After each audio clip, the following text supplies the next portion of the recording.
ہے تو صرف امت محمدیہ کو پکارا جا رہا ہے، اور اس کی وجہ یہ نہیں کہ ہم بہت بڑے ہیں، نہیں، بلکہ وجہ یہ ہے کہ اللہ نے ہمیں محبوب کی امت میں پیدا محبوب سے پیار ہے تو محبوب کی امت سے بھی پیار ہے۔ کیا کہا جا رہا ہے؟ اے ایمان والو، اے ایمان والو، اتقوا اللہ، اے ایمان والو اللہ سے ڈرو، اور پھر وَلْتَنْظُرْ نَفْسٌ مَا قَدَّمَتْ لِغَدٍ، قیامت کے دن کے لیے تم نے کیا روانہ کیا، قیامت کے دن کے لیے تم نے کیا بھیجا، اپنی آخرت کی تیاری کے لیے تم نے کیا روانہ کیا، اس سلسلے میں غور کرو، اس سلسلے میں فکر کرو۔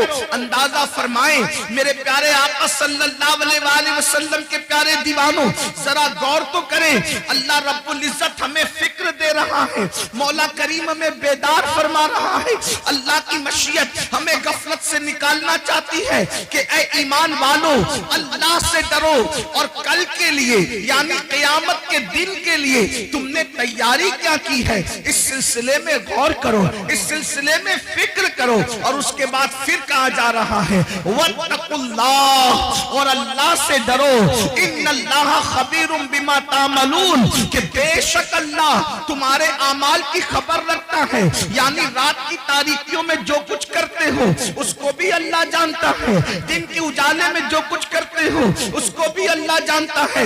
غفلت کی زندگی جینے والوں، مکان دکان کاروبار پر اترانے والوں، اللہ اکبر، آئیے ہماری زندگی کی 6 منزلیں ہیں، ہماری زندگی کی 6 گھاٹیاں ہیں، ہماری زندگی کے سفر کے 6 مراکز ہیں۔ مثال کے طور پر ہمارا پہلا سفر مٹی سے لے کر خمیر تک کے تھا، ہمارا دوسرا سفر باپ کی پیٹ سے لے کر ماں کے پیٹ تک تھا، ہمارا تیسرا سفر ماں کے پیٹ سے لے کر دنیا میں آنے تک تھا، ہمارا چوتھا سفر دنیا سے لے کے قبر تک ہے، اور 5واں سفر قبر سے لے کے حشر تک ہے، اور 6واں سفر حشر سے لے کر یا تو کوئی خوش نصیب جنت میں جائے گا یا تو کوئی بد نصیب جو ہے وہ جہنم کا ایندھن بنے گا۔ یہ 6 سفر ہے، یہ 6 گھاٹیاں ہیں۔ اب دیکھو 6 منزلیں تھی سفر کی، 3 منزلیں تو ختم ہو گئی، 3 منزلیں ہم پار کر چکے، مگر یاد رکھنا، دل کے کانوں سے سننا، اگر آپ یہ توقع مجھ سے لے کر کے آئے ہیں کہ میں آپ کو مفت میں جنت بانٹنے کے لیے بشارتیں دوں گا، تو آپ یہ فکر اپنے دل و دماغ سے نکال دیں۔ اس کی وجہ یہ ہے کہ میں نے آپ کی خوشی کی کوئی بات نہیں کرنا، میں نے تو مولا کی خوشی کی بات کرنا ہے، اس لیے کہ مجھے بھی اللہ کی رضا چاہیے اور آپ کو بھی چاہیے۔ یاد رکھیے گا، اللہ اکبر۔ لیکن جو لوگ سن سکتے ہیں ذرا توجہ سے سنیں، 3 منزلیں ہم طے کر چکے ہیں، مگر تینوں منزلوں میں اعمال کا کوئی عمل دخل نہیں ہے۔ مٹی سے لے کے خمیر تک لانا اللہ کا کرم ہے، اس میں عمل کا کوئی عمل دخل نہیں ہے۔ اس کے بعد باپ کی پیٹ سے ماں کے پیٹ تک آنا، اس میں بھی انسان کے عمل کا کوئی دخل نہیں ہے، یہ اللہ رب العزت کی مرضی اور مشیت ہے۔ اس کے بعد جو ہے اللہ اکبر، ماں کے پیٹ سے دنیا میں آنا، اس میں بھی عمل کا کوئی دخل نہیں ہے۔ لیکن اب دنیا سے جو قبر بہتر ہوگی، اس میں اللہ نے عمل کو ذریعہ قرار دیا ہے۔ ایمان کے بعد عمل صالح، قبر اسی کی سورے گی جس کی اعمال بہتر ہوں گے، حشر اسی کا سورے گا جس کے اعمال بہتر ہوں گے، جنت میں وہی جائے گا ایمان کے بعد جو اچھا عمل کرے گا۔ اب آئیے نا، ہماری زندگی کی 3 گھاٹیاں باقی ہے، نمبر 1 قبر، نمبر 2 میدان محشر، اور نمبر 3 یا تو جنت ٹھکانہ ہوگا یا پھر اس کے علاوہ۔ اللہ اکبر، اندازہ فرمائیں میرے آقا صلی اللہ علیہ وآلہ وسلم کے دیوانوں، اب مجھے بتاؤ دنیا کے اندر ہم کتنی غفلت میں زندگی گزار رہے ہیں، دنیا کے اندر کس قدر غفلت کا شکار ہے۔ کوئی دکان کر رہا ہے، کوئی مکان کر رہا ہے، دنیا کے اندر اتنے ڈوب گئے، اللہ کا نام لینے کی فرصت نہیں، اللہ کی عبادت کی فرصت نہیں۔ آئیے میں بہت طویل گفتگو نہیں کروں گا، لیکن ایک بہت اہم بات آپ کے کانوں سے گزارنا چاہتا ہوں۔ اللہ اکبر، اللہ اکبر۔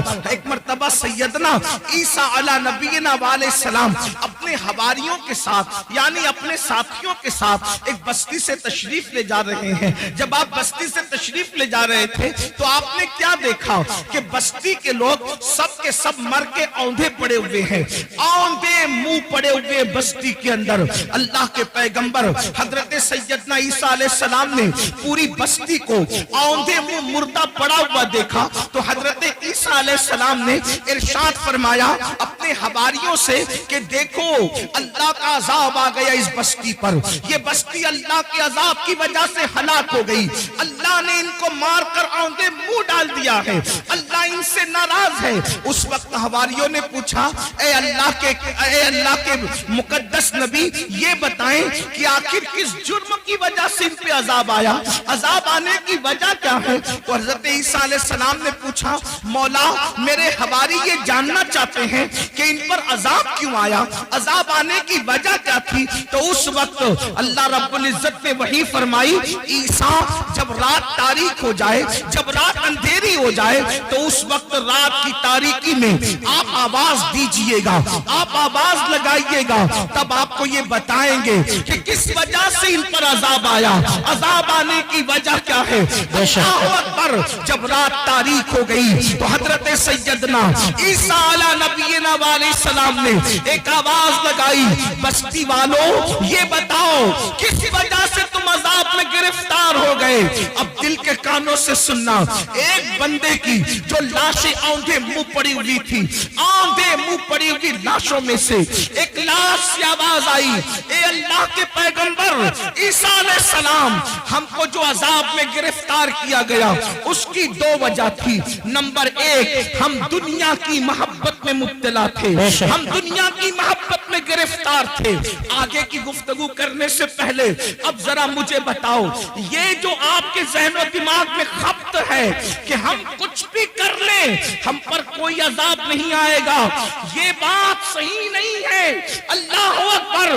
اس کی تفصیل یہ ہے امت محمدیہ ہونے کی وجہ سے اجتماعی عذاب اس قوم پر نہیں آئے گا, یعنی پوری قوم ہلاک نہیں ہوگی, مگر انفرادی عذاب جو جیسا کرے گا ویسا اس کو بھرنا پڑے گا. قرآن کہتا ہے وَمَا أَصَابَكُم مِّن مُّصِيبَةٍ فَبِمَا كَسَبَتْ أَيْدِيكُمْ کہ تم پر جو بھی مصیبت آتی ہے وہ تمہارے عمل کی وجہ سے آتی ہے. بارہا صوفیہ کا یہ قول دہرایا جاتا ہے جو تمہیں ٹھوکر لگتی ہے وہ تمہارے گناہ کی وجہ سے لگتی ہے. اللہ اکبر. جو محفل سے روشنی جاتی ہے وہ بھی ہمارے گناہ کی وجہ سے جاتی ہے, جو ہمارے چراغ بجھتے ہیں وہ بھی ہمارے گناہ کی وجہ سے بجھتے ہیں. اللہ اکبر. آج مجھے بتاؤ کتنے مسلمان ہیں جو سکون کی سانس لے رہے ہیں, ہر جگہ طوفان ہے, ہر جگہ گھر جہنم قدا بنا ہوا ہے. کوئی کہتا ہے مولانا بچی کو رشتے اچھے نہیں آتے, بستر پہ کروٹیں بدل رہے ہیں, بیٹیوں کے لیے تڑپ رہے ہیں, سسکیاں لے رہے ہیں. میں پوچھنا چاہتا ہوں مسلمانوں مجھے بتاؤ بیٹیوں کو اچھے رشتے کیوں نہیں آتے؟ ایسا کہ اللہ نے ان کا جوڑا پیدا نہیں کیا, پیدا کیا ہے. بہنیں ماں اور آپ بھی سن لیں, جو اللہ درخت کے پتوں کو بے جوڑ پیدا نہ کرے, جو اللہ چوٹیوں کو بغیر جوڑے کے پیدا نہ کرے, جو اللہ پھول اور پھلوں کو بے جوڑ پیدا نہ کرے, جو اللہ سر کے بالوں کو بے جوڑ پیدا نہ کرے, جو اللہ ستاروں کی انجمن کو بے جوڑ پیدا نہ کرے, جو اللہ سمندر کے قطروں کو بے جوڑ پیدا نہ کرے, وہ تمہاری بیٹی اور بیٹے کو بے جوڑ کیسے پیدا کرے گا؟ لیکن یہ رشتے کیوں تھمے ہوئے ہیں؟ کہا کسی نے باندھ دیا ہے. میں کہتا ہوں یاد رکھنا میٹر کچھ بھی ہو میری نظر تمہاری گفتگو پر نہیں, ہم تو مصطفیٰ جان رحمت کے غلام ہیں. حضور کی بات پر توجہ کریں گے, اللہ کی بات پر توجہ کریں گے. یاد رکھنا کسی نے باندھا ہو نہ باندھا ہو, کسی نے رکاوٹ پیدا کی ہو یا نہ کی ہو, قرآن کہتا ہے وَمَا أَصَابَكُم مِّن مُّصِيبَةٍ فَبِمَا كَسَبَتْ أَيْدِيكُمْ کہ تم پر جو بھی مصیبت آتی ہے اللہ اکبر تمہارے کرتوت کی وجہ سے. سیدنا فاروق اعظم فرماتے ہیں جب تم گناہ کرتے ہو تو قبر انور میں رسولullah کو رنجیدہ کرتے ہو. اللہ جو قوم اپنے نبی کو قبر انور میں اذیت پہنچائے وہ قوم بستر پر سکون کی سانس کیسے لے سکتی ہے؟ تم خدا کے محبوب کو بے قرار کرتے ہو، پھر اللہ تمہیں بے قرار کرتا ہے. بے شک. نیند کی گولیاں کھا کر بھی تمہیں چین کی نیند نہیں، اس لیے کہ تم نے گنبد خضرا میں خدا کے محبوب کو بے چین کیا، حضور کو بے قرار کیا. اللہ اکبر. کون سا گناہ نہیں کرتے؟ آج کہتے ہو میں بستر پر تڑپتا ہوں، کیوں؟ ہمارے کرتوت. غور کرو، اپنے اعمال کا احتساب کرو. آج تو ہر آدمی اپنے آپ کو ولی سے کم سمجھنے کو تیار نہیں ہے. جی اگر اللہ کا انعام ہو تو سمجھتے کہ ہمارے اعمال کی وجہ سے بندے اپنے اعمال کی اوقات اور حیثیت کیا ہے. جس قوم کو وضو اور غسل کا طریقہ یاد نہ ہو اس کے اعمال کی حیثیت کیا ہے؟ جی یہ تو اللہ کا کرم ہے، یہ تو اللہ کا احسان ہے کہ اس نے تمہارے بھی اور ہمارے بھی عیبوں پہ پردے ڈال رکھے ہیں. بے شک. سچی بات تو ایمان لگتی اگر وہ تمہارے اور میرے عیبوں پہ پردے نہ ڈالتا. میں ان اللہ والوں کی بات نہیں کر رہا ہوں، تمہاری اور میری کر رہا ہوں. اگر وہ آپ کے اور میرے عیبوں پہ پردے نہ ڈالتا تو نہ آپ یہاں بیٹھنے کے قابل ہوتے نہ میں یہاں بیٹھنے کے قابل. اس کا کتنا بڑا احسان ہے. تو آج اگر بیٹیوں کو رشتے نہیں آ رہے ہیں، ہم نے حضور کو رنجیدہ کیا، اللہ ہمیں رنجیدہ کر رہا. ہم نے حضور کو اذیت کی اس لیے تڑپ رہے ہو. روزی کے معاملے میں کیوں پریشان ہو؟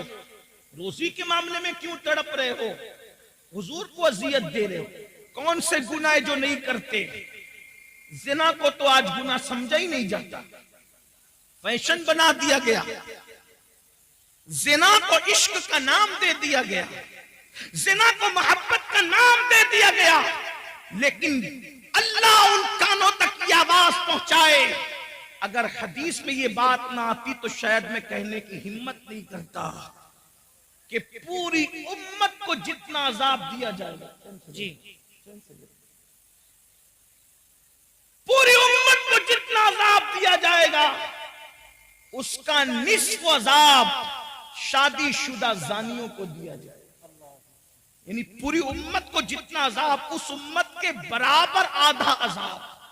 یعنی سب کو الگ الگ جو عذاب ہوگا ان سب کا عذاب اگر جمع کیا جائے تو جیسے ایک صرف سمجھانے کے لیے مثال کے طور پہ 100 روپے 10 لوگوں کو دے دیا گیا تو اب 10 لوگوں کے 100 روپے کو جمع کریں تو کتنا ہو گیا؟ 1000. اب 1000 کا نصف اگر کسی کو دیا جائے تو کتنا بڑا ہے؟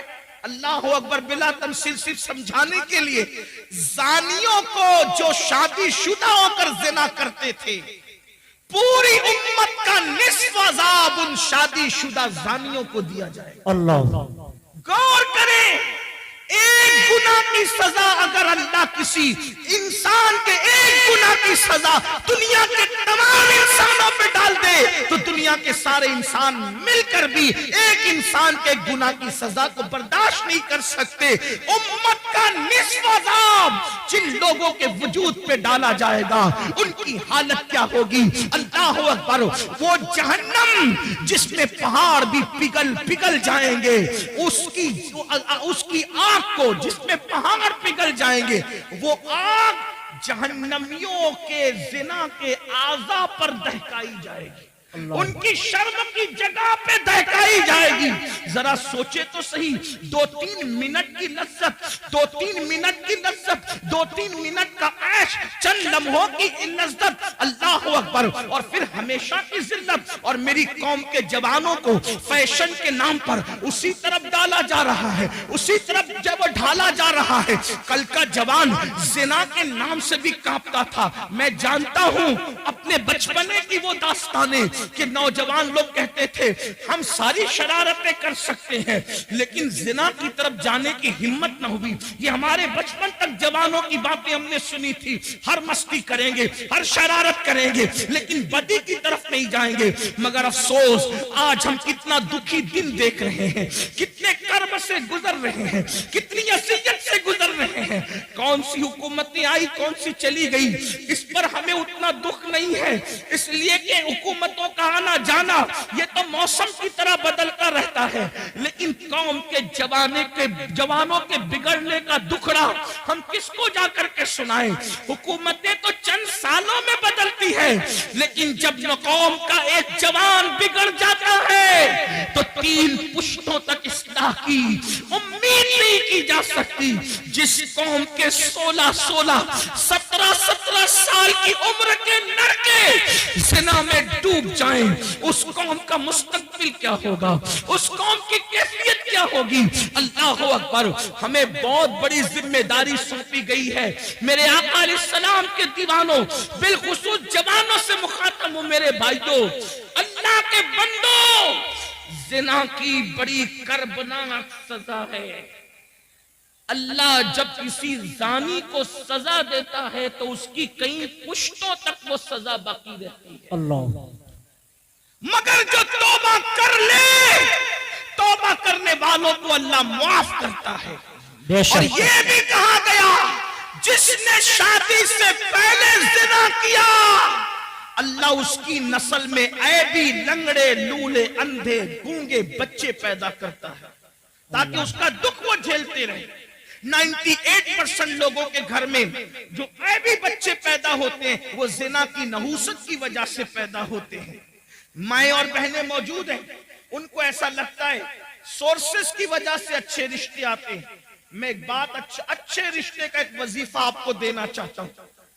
سب کو اللہ سے ڈر کے گناہ چھوڑ دو, اللہ سے ڈر کے گناہ چھوڑ دو, اللہ تمہیں اچھا رشتہ بھیجے گا. بے شک. اس لیے کہ گناہ کو چھوڑ دینے سے بہتر وظیفہ اللہ کے یہاں کوئی ہے ہی نہیں.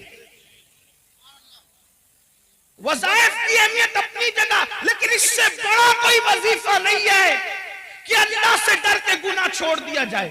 لوگ کہیں بغیر دلیل آپ بات کر گئے, لیکن میں آپ کو دلیل کے ذریعے سمجھاتا ہوں. دیکھو, اللہ سے ڈرنے کی برکت, رشتہ ڈھونڈنا نہیں پڑے گا, رشتہ چل کر آئے گا. لڑکوں سے بھی کہتا ہوں, لڑکیوں سے بھی کہتا ہوں, اور ایسے گھرانے کا آئے گا جس کا تم تصور نہیں کر سکتے. آپ نے اس روایت کو مختلف تناظر میں سنا, آج مجھ سے بھی اس تناظر میں آپ سنیں, غوث پاک کے غلام سے اس تناظر میں سنیں. آپ نے سنا ہوگا مدینہ منورہ کی سرزمین ہے, رات کا آخری حصہ ہے, رات کا آخری پہر ہے. اس رات کے آخری پہر میں ایک بوڑھی کی کپ کپی آواز نکلتی ہے, بیٹی جلدی سے دودھ میں پانی ملا دو. تو جوان آواز کیا آتی ہے, امی جان کیا آپ نے نہیں سنا امیر المومنین نے منع کیا کہ دودھ میں پانی ملا کر کے نہیں بیچا جائے, کیونکہ یہ جرم ہے, یہ دھوکہ ہے, یہ فریب ہے, اس لیے میں دودھ میں پانی نہیں ملا سکتی. تو بڑھاپے کی کپ کپی والی آواز آئی, بیٹی امیر المومنین تو سو رہا ہوگا, اس کو کیا خبر کہ ہم دودھ میں پانی ملا رہے ہیں. مگر جوان بیٹی کا جواب تھا, امی امیر تو سو رہا ہے مگر اللہ تو ہمیں دیکھ رہا ہے. جب اللہ دیکھ رہا ہے, امیر کے خواب سے دودھ میں پانی نہیں ملاتے, اور اللہ دیکھ رہا ہے ہم دودھ میں پانی ملا دیں, یہ کیسے ہو سکتا ہے. دیکھو اس لڑکی, ابھی اس کو رشتہ نہیں آیا تھا, مگر اس کے دل میں اللہ کا خوف تھا, اللہ کی خشیت تھی, خدا کا کرنا. امیر المومنین, غیث المنافقین, امام المجاہدین, جانشین رسول سیدنا عمر ابن خطاب رات کی تاریکی میں مدینے کی گلیوں میں گھوم رہے تھے تاکہ رعایا کا حال دیکھیں. جیسے کانوں میں آواز ٹکرائی, خوش ہو گئے کہ میری رعایا میں ایسی بچیاں بھی موجود ہیں جو رات کی تاریکی میں بھی اللہ سے ڈرتی ہے. گھر پہ نشان لگایا, جن کو معلومات لی کہ بچی شادی شدہ ہے, یہ کنواری ہے, پتا چلا کنواری ہے, اپنے بیٹوں کو جمع کیا, جمع کرنے کے بعد کہا میں بوڑھا ہو گیا ہوں, اب شادی نہیں کر سکتا, بتاؤ تم میں کون اس لڑکے سے شادی کرے گا. ایک بیٹے نے کہا میں کروں گا. اللہ اکبر, اللہ اکبر. کل تک جس کے گھر کوئی رشتہ نہیں آ رہا تھا, یہ خوف خدا سے, گناہ سے بچنے کی برکت ہے کہ اللہ اکبر سینکڑوں